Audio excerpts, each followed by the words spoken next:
अब तक हमने देखा कि शाजिल शेख अयाज के घर पहुंच चुका था और वहां के माहौल में ढलने की कोशिश कर रहा था। वहां पर उसे कोई काम नहीं था सिवाय नौशीन की दिलजोई के अलावा। उसे सिर्फ नौशीन के लिए ही रखा गया था और अब शाजिल के यही समझ में नहीं आ रहा था कि वो यहाँ पर कर क्या रहा है। ये कौन सा काम हुआ भला कि एक लड़की के लिए मुझे यहाँ पर काम पर रख लिया गया है। उसे अब कुछ भी समझ में नहीं आ रहा था। वो यही सोच रहा था कि मैं तहकीकात करके पता तो लगाऊंगा कि आखिर मुझे यहाँ पर क्यों रखा गया है।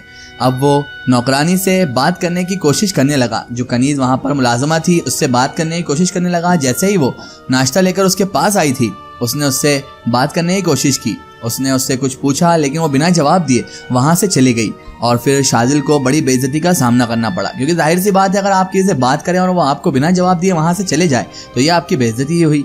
बहरहाल उस दिन वो पूरा दिन कमरे में रहा। उसका शाम को जैसे ही बाहर निकला सबसे पहले उसे नौशीन दिखाई दी।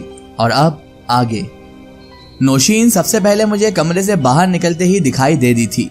वो मेरी ही तरफ आ रही थी। आकर मुझसे कहने लगी, जनाब शाजिल, आपने तो अपने माजी यानी अपने पास्ट के बारे में, बीते हुए कल के बारे में तो कुछ भी नहीं बताया अब तक।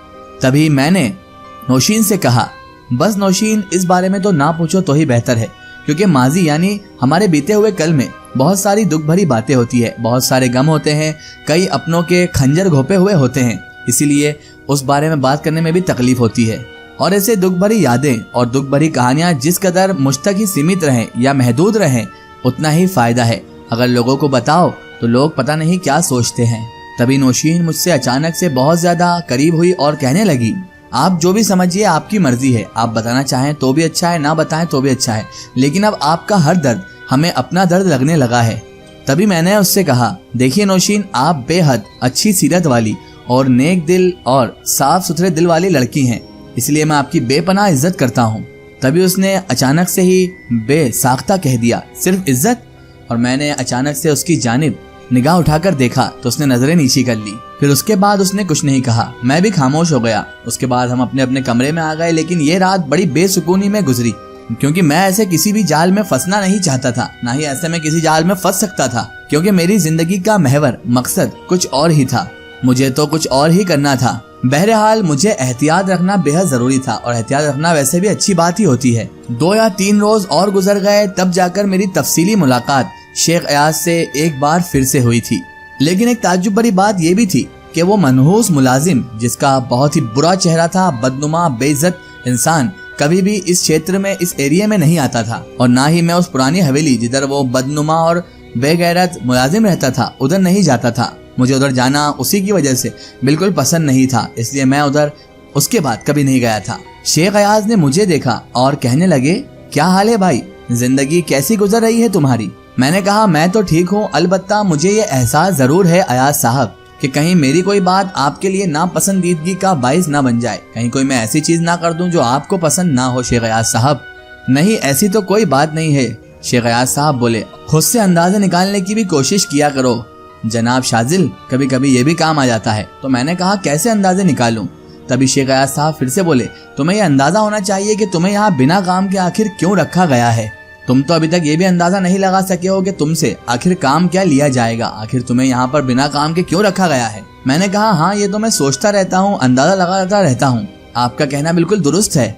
तभी शेख अयाज साहब बोले, देखो शाजिल, हमने नौशीन के लिए तुम्हें यहाँ पर रखा है। तुम्हें ये तो अंदाजा हो ही गया होगा अच्छे से कि सिर्फ नौशीन की वजह से ही तुम यहाँ पर मौजूद हो, क्योंकि बेटा शाजिल, वो मुकम्मल जिस्म तो रखती है लेकिन नामुकम्मल अक्ल की हामिल है। वो बहुत ज्यादा बेअकल है और नादान है, इसीलिए तुम्हें यहाँ पर रखा गया है। और तुम्हारा काम और तुम्हारी जिम्मेदारी बस यही है कि तुम सिर्फ और सिर्फ नौशीन को खुश रखने की कोशिश करो। यही तुम्हारी सबसे बड़ी जिम्मेदारी है शाजिल। मैंने आहिस्ता से कहा, जी, क्योंकि ये बात भी मेरे लिए परेशानी का बाइस ही थी कि आखिर मैं कैसे एक लड़के की दिलजोई करूं। शेख साहब के जो अल्फाज थे वो मुझे एहसास दिला रहे थे कि नौशीन की सिफारिश करना कुछ और ही मायने रखता है, कुछ और ही मकसद है इन लोगों का। ये तो मुझे साफ जाहिर हो रहा था और अब मैं बहुत बड़ी मुश्किल में भी पड़ गया था। फिर एक शाम मेरी नौशीन से मुलाकात नहीं हुई। आमतौर पर सारा दिन गुजरने के बाद वो मुझे अगर ना मिलती तो शाम को जरूर वो मुझे तलाश करते करते इधर जरूर आ जाया करती थी या कमरे में पहुंच जाती थी। वो मुझे ढूंढ ही लेती थी। लेकिन आज वो कमाल की बात थी कि आई ही नहीं थी। अब मैं खुद ही उसकी जानिब चल पड़ा था, लेकिन वो अपने कमरे में मौजूद ही नहीं थी। फिर मैंने उसके बाहर के अगली गोशे में देखा कि वो यहाँ पर तो नहीं है, तो वहाँ पर ही वो घास पर पाँव फैलाए बैठी हुई थी, बड़े आराम से किसी सोच में गुम थी। मैं उसके करीब पहुंच गया क्योंकि मुझे उससे बात करना थी कि वो कहाँ और क्यों बैठी है यहाँ पर। मैंने पास जाकर बड़े प्यार से कहा, मिस नौशीन। लेकिन ताज्जुब की बात थी कि नौशीन ने पहली मर्तबा मुझे जवाब ही नहीं दिया और जवाब दिए बगैर ही उसने अपनी निगाहें उठाई और मुझे देखने लगी। बहुत देर बाद उसकी चुप्पी टूटी और उसने कहा, जी शाजिल फरमाइए, क्या बात है। तभी मैंने उससे कहा, आज आप। इतना ही कह पाया था उसने बात काट दी और कहने लगी, नहीं नहीं, कोई ऐसी बात ना कहिए, आज मैं आपसे सख्त नाराज हूँ, इसलिए आप मुझसे कोई ऐसी बात ना कहना। उसने इतना कहा तो मैंने भी शर्म के मारे गर्दन झुका ली क्योंकि मुझे अच्छा नहीं लगा कि उसका मैंने दिल दुखाया है। मेरी गर्दन झुक गई और वो मुझे अचानक देखने लगी और फिर खिलखिलाकर हंस पड़ी।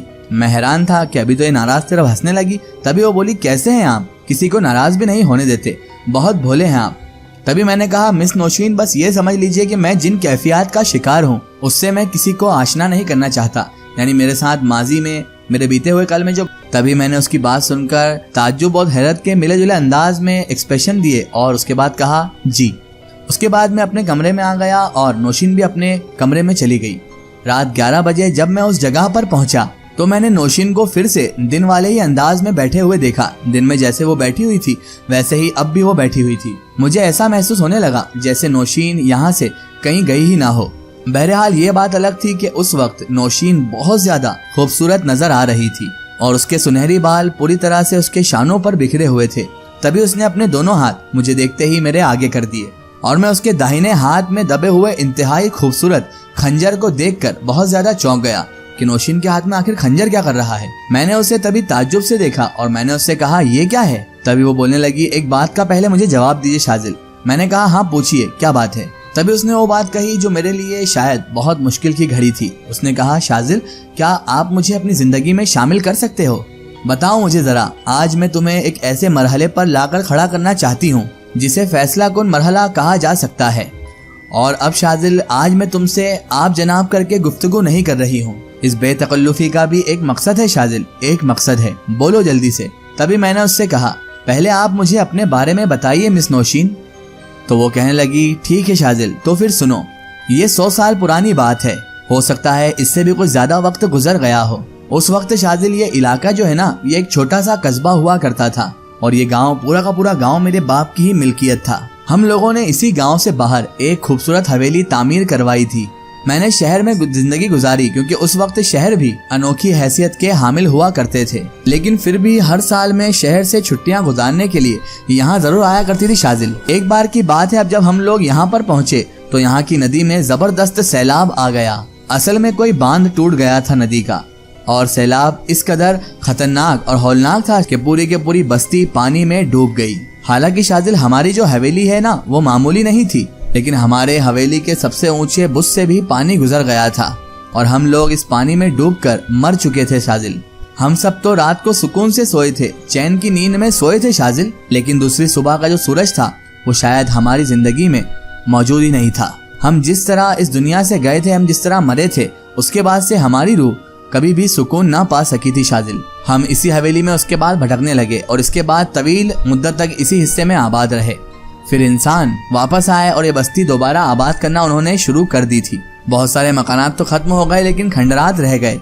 कुछ लोगों ने अपने ही खंडरात पर अपनी नई जिंदगी भी शुरू कर दी और ये जगह अब एक बड़ी हैसियत इख्तियार कर गई थी। लेकिन शाजिल हम लोग उसी वक्त से इसी इमारत में, उसी वक्त से इसी हवेली में रहते हैं, बाहर की दुनिया से बिल्कुल अलग, बिल्कुल थलग। क्योंकि शाजिल हमारा तो जिंदा लोगों से कोई ताल्लुक ही नहीं है, क्योंकि हमें तो जिंदगी से कुछ भी लेना देना ही नहीं है शाजिल। और यही वजह है शाजिल कि तुमने देखा होगा कि ना हम कुछ खाते हैं ना कुछ पीते हैं कभी। शाजिल मैं इसी उम्र में मरी थी, मेरे दिल में उस वक्त लाखों आरजुएं थी और आरजुएं जो होती है ना शाजिल, वो मौत के बाद भी आपका पीछा नहीं छोड़ती हैं। ये आप अच्छी तरह से जानते होंगे शाजिल। मेरे वालिद जो हैं, जिनका नाम शेख अयाज है, वो हमेशा ही मेरे लिए परेशान रहा करते थे शाजिल। और बहुत सोच विचार के बाद मेरे वालिद साहब ने यह फैसला किया था कि वो किसी जिंदा नौजवान को यहाँ लेकर आ जाएंगे और मैं उससे राब्ता बढ़ा लूँ। अगर वो नौजवान जो शहर से यहाँ पर आएगा वो मुझे पसंद कर ले तो मैं उसे मरने की दावत दे दूं, और अगर वो नौजवान मरने के लिए तैयार हो जाए तो उसकी मौत के बाद उसे हमेशा हमेशा के लिए अपना बना लूं, हमेशा हमेशा के लिए